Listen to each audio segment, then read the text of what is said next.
Bensuda, followed by the Honorable Umulker Arun. Why don't you use less than 3 minutes? What is this much you are talking on equalization fund? Proceed, Honorable Bensuda.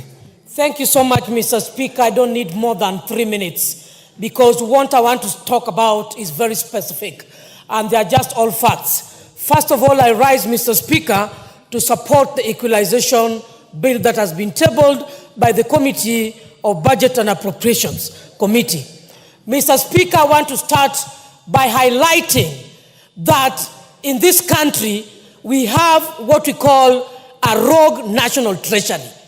And by defining rogue, to me is somebody who takes laws in his hands or her hands and doesn't conform to the existing laws. This House or any member of parliament or the county governors must not match to the national treasuries for them to effect any issue in terms of disbursement. Mr. Speaker, I take note that when we were investigating the telecom saga, National Treasury was implicated negatively. Mr. Speaker, when I sit in the committee for the Centralized Funds Account Committee where we oversight what has been done and reported by the Auditor General, we realize that there are issues with disbursement from National Treasury in terms of the NGCDF funds and in terms of NGAF funds. We are saying that this House is not junior to National Treasury, that we must beg, we must crawl, we must kneel for them to release funds. Mr. Speaker, when it comes to equalization funds that was tabled, we noticed that 22 billion only has been released. And they're saying that there is laxity in disbursement of funds from the National Treasury. Mr. Speaker, I would like you to go on records that the PS National Treasury must be brought in this House and clear explanation to the facts that we are begging of and seemingly to be singing lullaby that the funds must be released. The PS National Treasury must respect this House and must respect the formula with which funds are supposed to be disbursed. Mr. Speaker, it is quite hurting that if 14 areas, counties, were identified as marginalized, I take cognizance that the Constitution respects what marginalization is. I want to uphold whoever or the committee that increased the number from 14 to 34.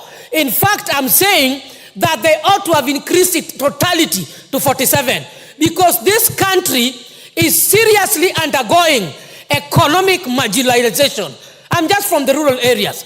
When we look into Homabay, I visited quite a number of markets, Mr. Speaker, sir. All markets, most of them, they do not have electricity. They are crying of transformer. The MPs cannot implement what they are not given, what is not disbursed. The governor equally cannot implement what is not stretched.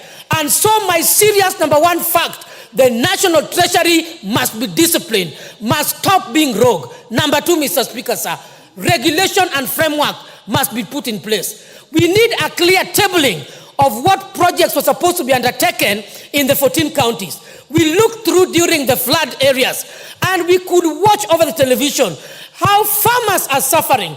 The produce are getting rotten. There are no roads. There are no schools. And so we are saying, in as much as equalization funds was supposed to address infrastructure, supposed to address issues of education, health, we are saying we don't want to beg anybody over this. The same way we are budgeting and putting issues right. I want to see that when the budget for this financial year, next financial year, will be tabled in this House must rise to maturity and not focus on the political divide. It is a high time this House must know that they choose to put Kenya on the right track or put Kenya into the drain dogs. And so I'm saying as legislatures, we must stand firm that right things are done. We must not rise up for NGCDF on GAF to be given. Even the women reps of this country, we are marginalized in our own form. There are no funds, yet we are expected to work. We are waiting for what the president promised, 1 billion in the budget cycle. We had been given 1 billion for sanitary towels. We are also marginalized. We are waiting for 1 billion. We don't need to kneel unless as a National Assembly, we don't know why we were elected here. PS National Treasury, take charge, be disciplined, and serve this nation, and must be brought to the floor of this House. Thank you, Mr. Speaker, sir.